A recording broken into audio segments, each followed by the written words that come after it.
Yo, it's cool times. Gang gang to my cats, sub to all my ducks. Yo, real talk, these are the tools you need to be using if you actually want to make some money in NFTs right now. We're also going to go over the analytics you should be using. Also got some strategies we've been cooking up. Got everything you need in this video, guys. Like and comment. And also remember, fuck Mark Zuckerberg. Okay, I'm with NFT God. He's got the NFT God newsletter. Make sure to follow his account. Fastest growing account currently on ETH. But I want to talk to you about your tweet about free NFT tools. I think this is something a lot more people need to know about. You say if you're actually spending ETH and money on, tools, you're wasting money. You got your top 4 favorite free NFT tools. Number 1 is Icy Tools. What do you like about Icy Tools? Yeah, man. So I put out that tweet the other day because I've been using a bunch of free tools. I've seen on the rankings list, there's a lot of paid tools out there that cost sometimes thousands of dollars, which I think is crazy because if you search hard enough, you can find, free tools for pretty much any piece of data. And so I got a lot of different tools I use, all for different kinds of markets. So Icy Tools is more my bull market tool. So in the bull market, you have more opportunity to quote unquote flip projects, right? Get in and out of positions really quick,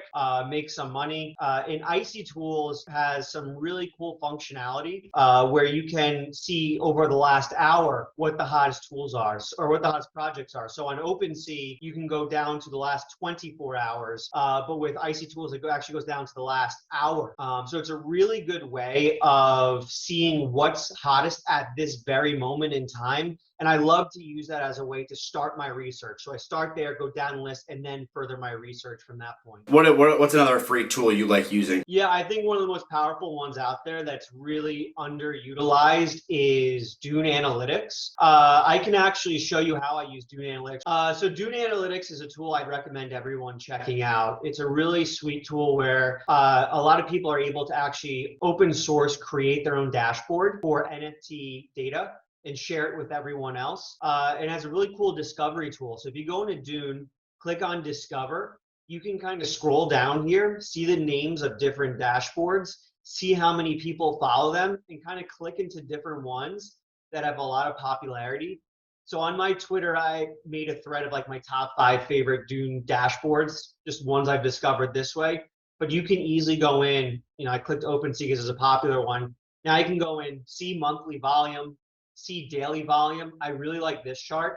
So volume is a big indicator of how kind of hot the NFT market is. If there's not a lot of volume, you're going to see prices drop pretty quickly because there's not going to be a lot of buyers. But when there's a lot of buyers, prices will start to go up pretty quickly.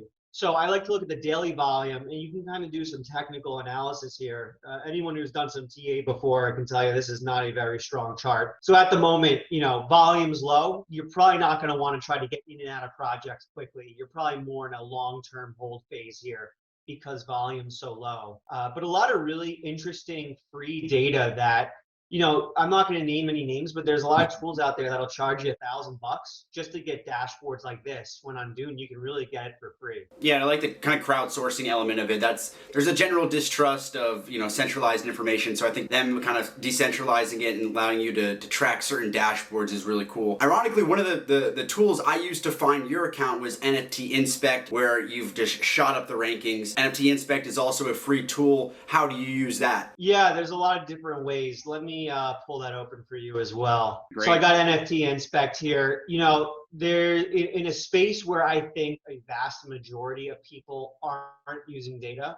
And if they are using data, it's probably very surface level. I like to use NFT Inspect because it's one of those second, third layer pieces of data that I don't think a lot of people are using. And so what NFT Inspect shows you is, for instance, which projects are getting more profile pictures on Twitter, right? And I have a thesis around, if a project's getting a lot of profile picture usage on Twitter, those people are probably pretty dedicated to that project because, people switch PFPs, but they don't do it too often. So if they're going on and they're representing the brand, there's a good chance they're more of a power holder. So I go on here and I look for projects that might have more unique PFPs than others on Twitter. And this could be my second, third step when I'm doing research, right? So maybe I'll go on Icy Tools. I'll see if projects popping off over the last hour, and then I'll go on to NFT Inspect, and I'll come on here and see if people are actually making it their PFP. And if I get that kind of indicator that a lot of people are making it their unique PFPs, good chance they'll be holding it for a while since they're power users. And if there's a lot of people holding, there's going to be some price stability on that floor. So it's just another signal I'm looking for when I'm doing research into projects. Okay, bears, as we see there at number 3, certainly a testament to this rule because, we saw a cascade of big accounts change their profile picture to the bears a few months ago. So I think that the social tools are really important. Definitely agree with you there. I don't know if you want to talk about, what was the other one you had? You had unique.cx. Is that one you want to talk about? Yeah, I'll get into that. You just actually reminded me of a point here when you mentioned OK Bears. I was looking through here. Azuki is number 2, which I don't know if people would really rank Azuki top 2 or 3 projects. I think they'd certainly call it a blue chip. But, if you would have talked to people, a month ago when they had that big scandal around Zagabond and the rug pools, most people thought Azuki was going to zero. Most people thought that kind of FUD was going to destroy the project. But what's interesting is they totally withstood the FUD. There was a kind of moment in time for like a day and a half where they went down to like 70, so like half their price, but they quickly recovered from there. And what you can see is they're the number 2 project when it comes to PFP usage, which really shows you people are dedicated to this project and no kind of scandal or FUD's going to get in the way of that. So if you were looking at the data, you could have saw there's a lot of people diamond handing this project, and it probably was a good buy when it was going through that dip. And we see that 14% increase, so pretty bullish in the last couple of days. Interestingly enough, Moonbirds is down, which had the huge Ryan Carson sweep a few days ago, and there's been some quote-unquote insider trading stuff going on. So interesting that Azuki is trending well on a social end, and Moonbirds a little bit down right now. This is probably one of my later kind of decisions. After I've decided I want to get into a project, I start looking at Rarity Sniper to kind of decide what I want to buy. I really have one main rule when it comes to buying, NFTs, and my decision around that is I only buy floor NFTs and I only buy super rare. I'll never buy kind of the mid-rare rankings of NFTs, that middle 98%. I'll only buy top 1% and bottom 1%. And the reason being for that is, NFTs are a very low liquidity asset class. So they're very hard to get in and out of. If you buy a kind of mid-rank NFT, you're going to struggle to get someone to purchase because you're going to need someone to match up, and that's going to be very difficult to kind of get the true value of that mid-tier NFT. What I found whenever I got mid-tier NFTs is I've constantly had to kind of move the floor down until I eventually got close to the floor. So you're paying a premium, and when you try to sell, you most likely will lose that premium. So I am only really going for floor NFTs because they have the most liquidity and are the easiest to get in and out of. If you really want to get out, you can just floor it and probably get rid of it pretty quickly. I'd also add that, to your point about we either want the top 1% or a floor, you want the top 1% of the 1% of projects. I mean, we're looking at like fuck Avatar here. I'd argue that maybe outside of the top 5 here, these are very, very illiquid rares. So it has to be the right type of collection too. Yeah, absolutely. And that's a good point. I only had that up because that was a project I was researching recently. Let's take a look at obviously a more popular one. You have Bored Ape Yacht Club. You have your rarity rankings here. As I said, I'm really only going for floor or really top 1%, even higher, top 0.5%, because that's where you're going to be able to do some good price discovery, and that's where you're really going to get your home runs. And again, the liquidity is going to be low in the top 1%, but at least people will be able to visually understand its top 1%. A lot of time when you buy kind of the mid-rank, a lot of people don't even understand it's mid-rank. A lot of time they won't have the visual traits to make it obvious they're rarer, but if you're going top 1%, a lot of time you can tell it's top 1%, whether it's because of the gold fur of a Bored Ape, the lasers coming out of the eyes. People can very quickly determine when looking at a top 1% Bored Ape that it's a rarer one. So if you go and you decide to buy top 1%, again, it might take a little longer to sell, but you're more likely to get kind of the market value for your NFT because they're very easy to determine that they're top ranked. Gold is always a great rule of thumb. If you guys are blown away by the explanation and the detail from NFT God here. Make sure to follow him on Twitter. He's also got a newsletter you guys are going to want to sign up for. I love kind of like your rule of thumbs. Another one I saw you tweet out recently was you don't mint projects. Kind of a hot take. Explain why you don't mint projects. Yeah, I've never minted a project. I probably plan on never minting unless I somehow get some sort of super exclusive whitelist from holding, a previous project. There's many reasons behind that. Number one is risk. A lot of risk involved. There are projects where people's wallets have gotten drained because they minted and it was a malicious contract, right? So when you go in and mint a project, that's one of the top ways people's wallets get drained is when they click a bad contract. So there's a lot of risk involved with that. You see major projects where they have defective code in their mint contracts. So for instance, I'm forgetting the name of the project, but there was an avatar project from Micah Johnson who all the money Accutars, exactly. It was a defective contract, and actually all of the money in the project got locked into the contract, over $30 million. And what happened there was Accutars, obviously started going down at that because the money that Micah Johnson was going to use to build the project and build his company was now tied up in there. And if you minted, your money now went to a project that probably was not going to be able to build a lot more on top of that.